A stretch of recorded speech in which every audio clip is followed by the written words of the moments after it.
Mike is a bear hunting guide in Kodiak Island, southern Alaska, home to the world's largest brown bears. He also hunts smaller animals to supplement his income by selling furs. During bear season, thrill-seeking tourists come to hunt. Mike earns commissions by guiding them, but this year, cancellations have reduced his earnings. To make ends meet, he turned to hunting foxes, specifically larger ones with fluffy fur highly valued by collectors, worth 3 times that of regular foxes. When the tide is low, foxes scour the beach for food. Observing this, Mike spotted a silver fox emerging from willow trees. Typically, he shoots within 100 yards, but today he took a chance from further because the pelt could sell for up to $200. Unfortunately, he missed, and despite a follow-up shot, the fox escaped. Disappointed, Mike decided to try his luck elsewhere. Walking on, he found fresh tracks.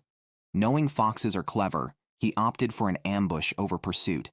He built a barrier with cut brush, concealed behind it as foxes couldn't see over it. He then simulated the sound of a wounded rabbit with a whistle, a sound that attracts foxes from afar. A fox appeared, and as it approached, it hesitated, sensing danger.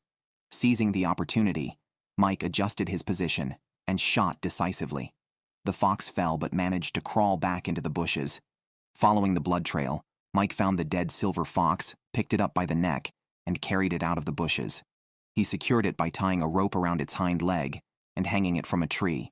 With daylight fading, Mike quickly skinned the fox, admiring the pelt once it was off. Satisfied with the $200 worth, he leisurely headed home, though his hunting days were far from over. The next day, Mike set out again with his gear. Today's target was not foxes, but fresh meat to sustain him through the winter.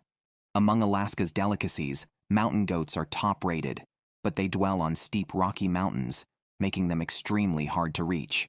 For this reason, Mike hired a plane piloted by Peter, an experienced aviator. After loading the supplies, they took off, and following hours of flight, finally reached their destination. Peter would return in 3 days, so Mike had to be back by then regardless of his hunting success. Mike entered the woods, looking for an open area to set up camp for the night and prepare for hunting the next morning. He cleared the ground and quickly set up his tent. Then, he fetched water from a nearby stream and began cooking dinner on the shore.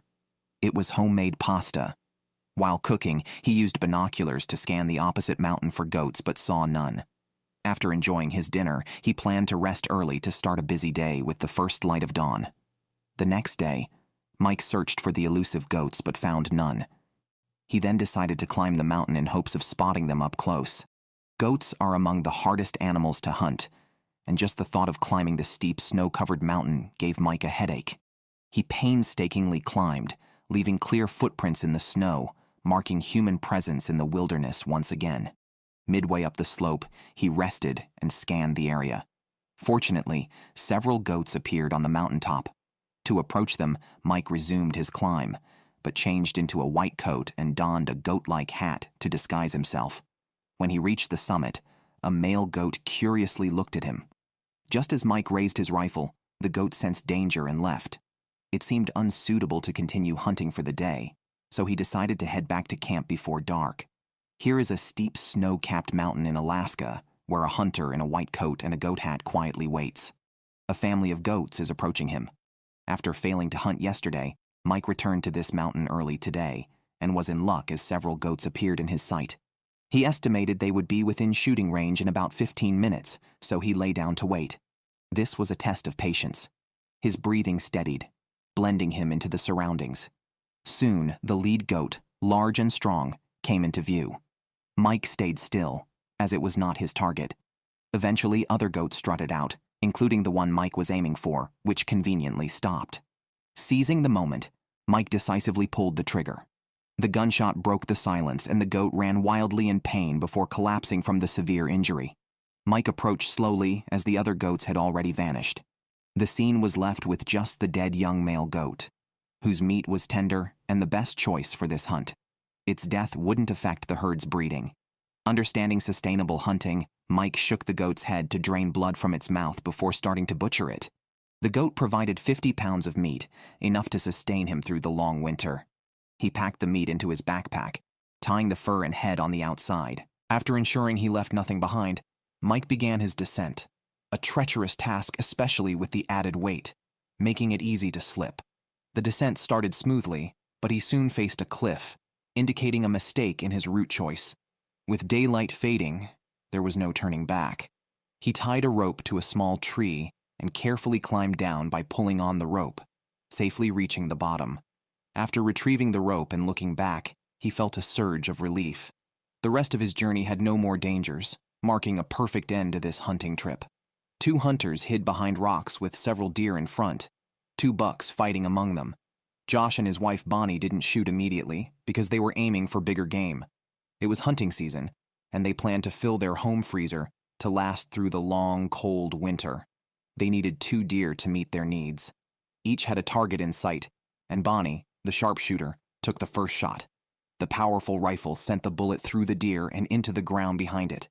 Josh had only a second to prepare as the other deer panicked and fled. He kept his eyes on his target, but the deer escaped too quickly for him to shoot. The couple then checked their harvest, finding a young, well-fed buck that could provide at least 100 pounds of meat. After discussing, they decided to stay. Bonnie would butcher the deer, while Josh continued hunting with his wife's blessings, heading deeper into the wilderness. Sometime later, Josh spotted some deer on the opposite horizon. He approached stealthily, hiding in a concealed spot to scan the area. The deer were peacefully grazing. Josh aimed and fired decisively, but missed, and the deer scattered. He sighed in frustration. Meanwhile, Bonnie quickly butchered the deer, alert for predators attracted by the scent of blood, needing to work fast. Returning to Josh, he approached the deer again, luckily downwind so they couldn't smell him.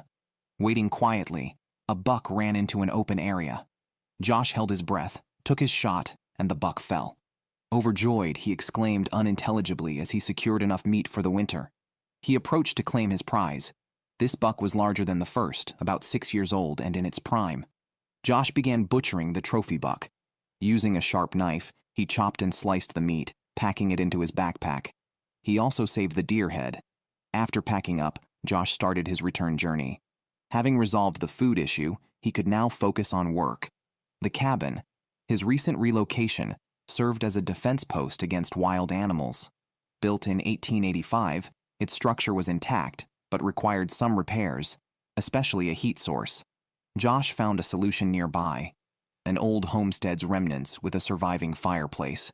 With his wife Bonnie and farm worker Mika, Josh planned to incorporate this fireplace into the cabin. They measured the fireplace and prepared to cut a matching hole in the cabin's side. Before cutting, they reinforced the walls to prevent collapse. Josh started the chainsaw and carefully cut along the marked lines, cutting the logs one by one. Using the chainsaw reminded him of his father, who died in a logging accident 5 years ago at 63, prompting Josh to handle the tool with extra care. Once the wall section was removed, the next critical step was moving the cabin. Josh brought in a forklift, lifted the cabin, and inserted 2 logs underneath. With Mika's guidance to ensure a perfect fit between the fireplace and the cabin, they slowly moved the cabin into place. During the process, a creaking sound halted them. It was too tight. Josh widened the gap for more space, then continued pushing the cabin with the forklift. This time, they achieved the desired result. However, the job wasn't done yet. They needed to repair the cabin, but a sudden snowstorm added difficulty. They collected rocks from the valley to improve the fireplace, made some cement to secure the rocks, and waited for it to set. Josh then lit a fire, and as the flames grew, so did the cabin's temperature. Finally, the cabin was ready for occupancy, allowing Josh to focus fully on protecting the cattle. This was a century-old tree that was mercilessly cut down by Eustace because it was in the wrong place. Despite the thickness of the beech tree, it couldn't withstand the sharp chainsaw. In a short time, it was deeply gashed and ultimately fell due to its top-heavy structure, knocking down other smaller trees in its final defiance. Located in the Blue Ridge Mountains, Eustace leads a self-sufficient life. He has recently rekindled his childhood dream of teaching, inspired by helping new neighbors settle in the area. He plans to pass on mountain survival skills to those in need. News of his plans has already attracted several apprentices, bringing Eustace both satisfaction and a sense of responsibility. Before their arrival, however, he had to repair the road leading into the mountains. With the help of 2 assistants, Eustace cleared the fallen tree, ensuring it was not wasted. He measured it, removed excess branches, and kept only the best part of the trunk. Using an excavator, Eustace lifted the log and placed it diagonally on the road for further cutting. They divided the log into sections, securely tied them with chains, and loaded them onto a truck. Care was needed as each section weighed several hundred pounds and could be extremely dangerous if mishandled. With the logs transported home, Eustace next addressed the tree stump. He dug around it with the excavator, dumping soil on the side of a nearby cliff to widen the mountain road. Alternating between an excavator and a bulldozer, the road visibly took shape. Concerned about flash flooding, Eustace dug a trench on the inside of the road to facilitate quick water runoff. To prevent the road from becoming muddy, he planned for the water to flow underneath through a large pipe buried beneath the road, ensuring it would drain onto the cliffside without affecting the road's structure. After laying the pipe, the excavator passed over it without causing any damage, meeting their requirements perfectly. They then used the bulldozer to level the road, satisfying Eustace. He could now officially start his wilderness training camp. This is a rare bison hide, highly valuable after tanning. Tom and Sean plan to turn it into cash by making bison leather boots, selling for $200 a pair, with this hide yielding at least 10 pairs. The first step is to stretch the hide on a frame. Due to heart issues, Tom carries a monitor and avoids strenuous effort per his doctor's advice. Soon, they secured the hide on the frame, which was challenging as remnants of flesh and fat made it weigh about 100 pounds. Together, they propped the frame against the cabin, ready for the next step. Each wielding a scraper, they began removing the flesh and fat, essential to prevent the hide from rotting. Their scrapers, with handles made from elk antlers, utilize a technique from Native Americans, passed down for thousands of years. Initially made with stone blades, Tom now uses a sharp steel blade. Once the hide is scraped and dried, it's ready for boot making, handled by Nancy and her sister-in-law Connie. They use last year's hides. Nancy, a master at sewing, explains the process while cutting the patterns. Connie prepares beads for decorating the boots. They work and chat together, while the men outside also keep busy. Tom and his wife have settled here for 40 years, deeply loving this lifestyle and not planning to stop as long as they live. Nancy and Connie compare their work to ensure the boots match in size and continue their detailed work.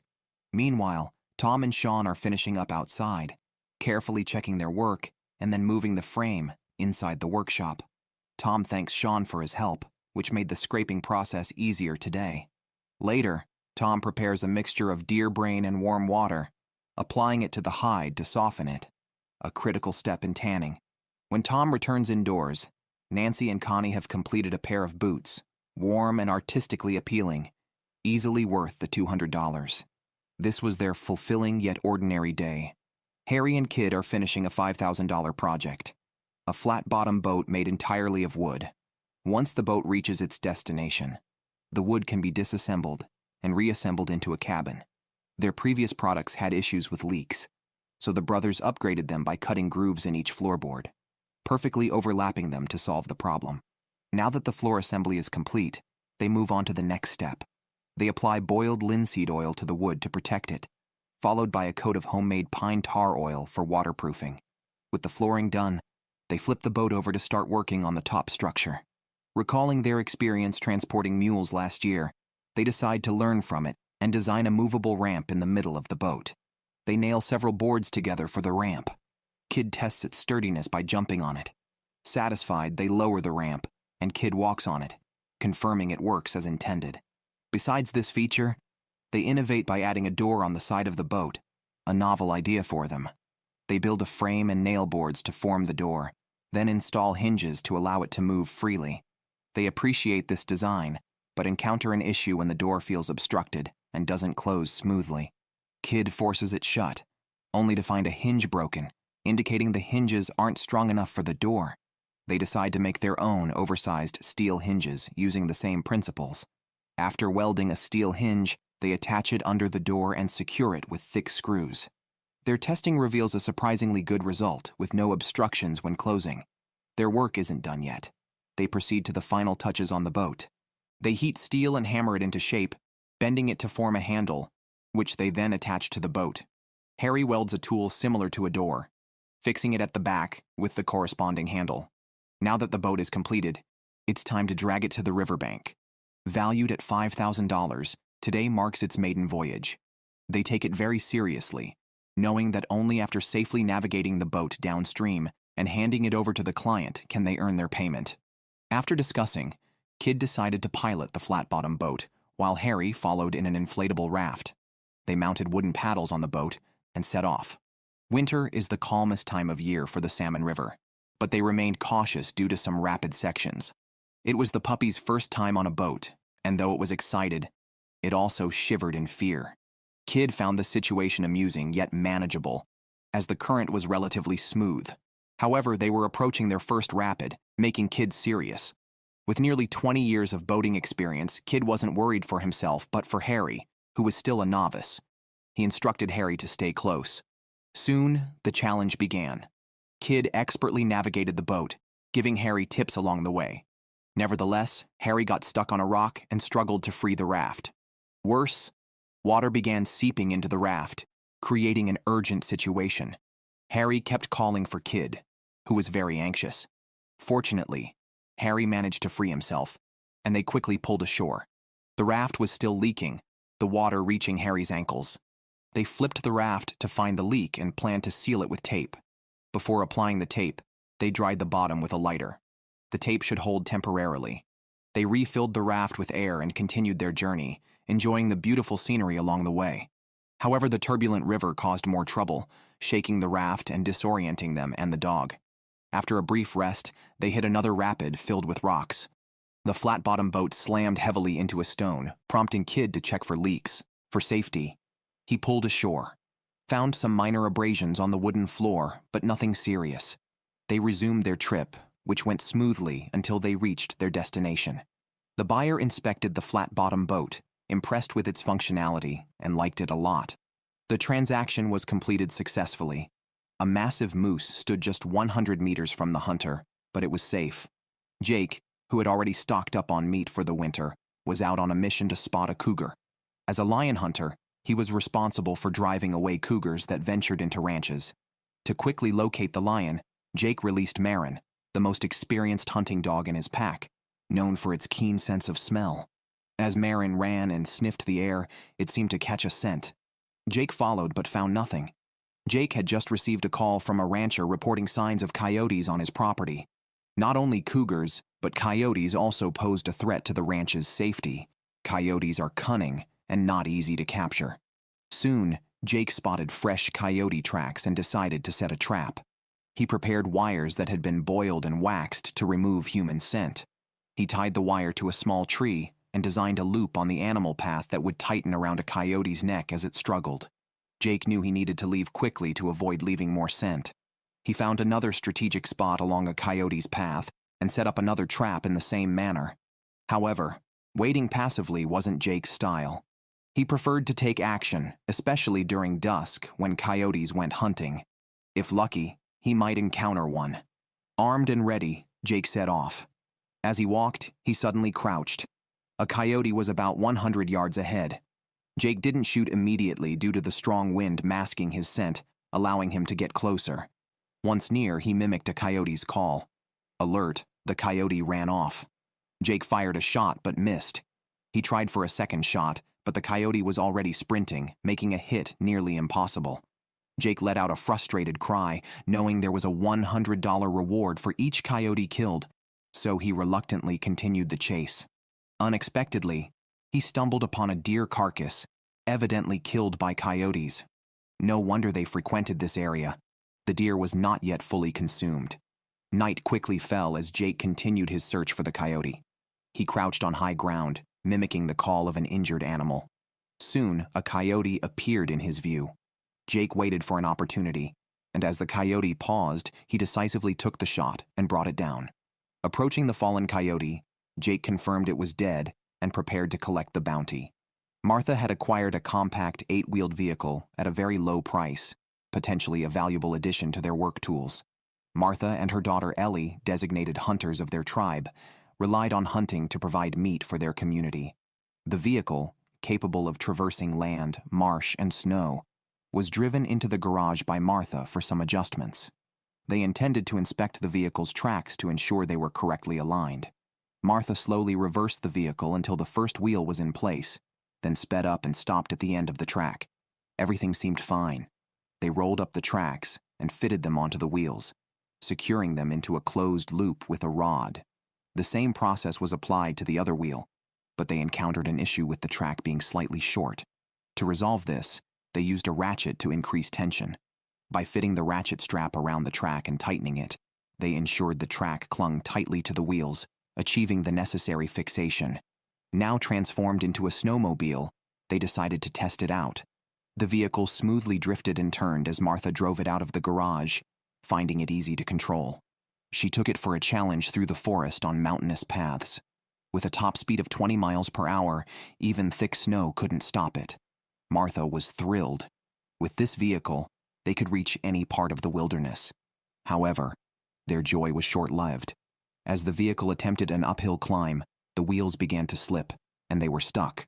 Martha frowned slightly and asked Ellie to check, who discovered that the tracks had loosened, reducing friction. Martha took out an inflation device and began inflating the tires one by one. Once the tires were fully inflated, the tracks tightened naturally, solving the problem. The vehicle resumed its journey. With this hunting machine, they were now able to venture deeper into the wilderness. Dubbed a mini-tank, it functioned much like one, minus the cannon, effortlessly navigating all terrains. Martha and her daughter Ellie were on their way to a hunting ground, the wilderness blanketed in white snow, appearing remarkably beautiful as if they had entered a kingdom of ice and snow. However, the roar of their 8-wheeled vehicle shattered the tranquility. Moving swiftly, yet unsteadily, they were fascinated, but a potential crisis awaited them ahead. A riverbed not fully frozen. The two stopped to assess the risk. They noticed some fractures along the creek's bank, a dangerous area where the vehicle could get stuck and be difficult to recover. Martha planned a route, and for safety, asked Ellie to stay on the opposite bank while she drove across. After accelerating, the vehicle quickly headed towards the other side, but struggled with insufficient power and got stuck on a slope. Martha pressed the accelerator hard and finally managed to get the vehicle up the slope. Ellie watched happily as the vehicle proved its worth, continuing its journey toward the new hunting ground. Soon, snowflakes began to fall, and they stopped again as they noticed moose tracks in the snow, likely from moose coming to drink from the creek. This confirmed they were heading in the right direction, entering the realm of the moose. Moose, territorial and large creatures, tend to stay within their home range. More signs were visible in the brush.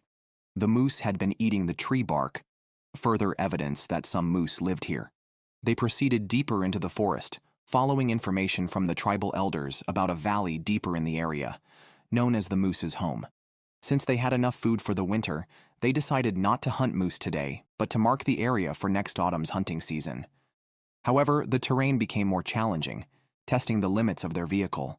With some effort, they eventually climbed to a small hill overlooking the legendary valley, driving and observing their surroundings. Suddenly, Ellie shouted in excitement as she spotted a moose. To avoid startling it, they turned off the engine. It was an adult female, looking beautiful and healthy, a good sign that the valley was indeed an ideal habitat for moose. Satisfied, they returned home. Several American bison were frantically running and damaged a section of the fence, escaping from the ranch into the wilderness. Josh found this strange because the fence was electrified, which normally kept the herd from approaching. He didn't know how many bison had escaped. Deep in this rugged terrain, wild bison herds still roamed, and if the ranch bison found them, reverting to their wild state could happen in an instant. Therefore, Josh needed to quickly repair the fence and retrieve the lost bison. Just then, another bison tried to sneak away, but was caught by Josh and herded back into the ranch. Meanwhile, a group of wild bison outside followed Josh's command and obediently returned to the ranch. After 4 years of managing this ranch, the bison had already submitted to his authority. With a stern look, Josh made the bison so frightened that they hurried back through the gap into the ranch, creating a chaotic scene. One panicked bison crashed into the fence, tumbling over, but quickly stood up and ran off when it saw Josh approaching. Although the bison were all back inside, they further damaged the fence. Josh began repairs, straightening the bent posts. While busy, He noticed fresh coyote tracks in the snow. He had found the culprits. It was the coyotes that had caused the chaos among the herd. After fixing the fence, he planned to deal with these coyotes.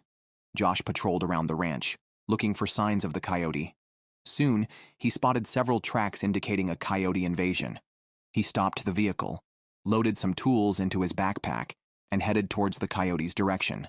He entered a dense thicket, a favorite spot for coyotes. Josh prepared to set traps along the animal paths. He first smeared bait on branches and then arranged wire into a noose that could catch a coyote by the neck. Continuing to scout the terrain, Josh found another suitable spot for a trap. He set a leg-hold trap on the ground, covered it with mud, and then camouflaged it with snow, making it look very natural. Afterwards, Josh continued patrolling until he suddenly stopped and frantically pulled out his gun. There was a coyote on the opposite hillside.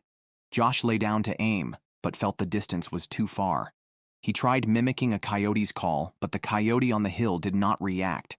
Left with no choice, Josh fired his gun and, as a top hunter, hit his target directly. He approached to check and found it was an adult female coyote that had already stopped breathing. Josh grabbed its hind legs and hoisted it onto his back, noting blood dripping from its mouth. He went to a nearby tree and quickly skinned the coyote. The pelt had another use. Josh fashioned a circle with branches and combined several circles to simulate the form of a coyote, draping the pelt over them. He then hung it on a bush and connected it with a rope, making it appear as a coyote with its rear end swaying by pulling the rope. Josh hid in a concealed spot, occasionally mimicking a coyote's call. This technique, known as the she-wolf's lure, proved effective. Before long, a handsome male coyote came running quickly towards the decoy. Josh raised his gun, and when the coyote paused, he decisively shot. The coyote staggered and fell to the ground. Josh slowly approached and found the large coyote, likely an alpha male. Capturing 2 coyotes in one day was a significant moment for the ranch's safety. However, the conflict between humans and coyotes was far from over. As long as the ranch existed, the clashes would inevitably continue. As the sun rose, the wind and mountains heralded a new day. Josh began his daily routine check of the ranch, home to over 600 American bison. Due to the large scale, relying solely on fences for protection was not foolproof, necessitating constant patrols by Josh. Sure enough, he found a section of the fence that had been damaged, through which bison had escaped. In the distance, a bison was wandering outside. Josh attempted to herd it back to the ranch, but the bull's tail was raised high, a sign of anger. Knowing bison are temperamental, Josh carefully followed in his vehicle without exerting too much pressure, watching as the bison entered the ranch. He quickly repaired the fence and restored the electric current. Now, he needed to locate the other missing cattle. Clear footprints in the snow directed his way forward. After all, each bison was worth $3,000, and Josh could not afford such losses.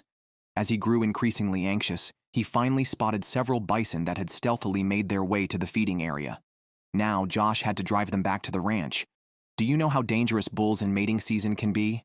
They seize every opportunity, regardless of whether the opponent is another bull. Despite the bison's aggressive nature, Josh bravely drove behind them. Seeing the bulls start to run, Josh drove while continuously honking to guide their direction. Unfortunately, some of the bison were stubborn. Losing patience, Josh took out a handgun and fired 2 shots into the ground, startling the bison into changing their course. Because American bison still retain their primitive instincts, they respect the concept of following the strongest. As the guardian of the ranch, Josh had to make these bison submit to him from the heart. Under his firm control, the bison obediently returned to the edge of the ranch. Josh walked over, opened the gate, and with a command, the bison hurried back into the ranch. Josh couldn't help but let out a victorious laugh. Afterward, he secured the gate again and continued his patrol. His patrol also included another task, checking the health of the herd. Josh drove through the middle of the bison, causing some displeasure among them, but they dared not express their anger. Josh did this to better observe the condition of the herd, as raising bison is challenging. A contagious disease could lead to mass deaths, so detecting any illness early could nip the threat in the bud. Thus, Josh always diligently observed the herd. Over the years, he had developed a keen eye for detecting health issues in bison, like the bull in front of him whose back legs seemed stiff, likely bullied by other bulls. Hearing a rumbling warning sound from the bull, Josh backed off to avoid causing a disturbance. The herd here looked healthy, so he decided to check other areas. Soon, he found a solitary bison looking very weak. Josh got out of his vehicle to examine it. The bison was emaciated and alone, likely to die from illness or fall prey to predators, neither of which Josh wanted to see. He took some medicines from his vehicle, mixed them, and loaded them into a syringe, which he then placed into his shotgun barrel to be used like a bullet. However, before he could act, his approach startled the bison, causing it to run fiercely. As the distance between them closed, Josh cornered it against the fence and fired. The syringe was launched and injected some of the medicine. Josh walked over to check, finding that some of the medication had been successfully administered. He hoped the bison would recover its health. Over the following days, Josh would pay special attention to it,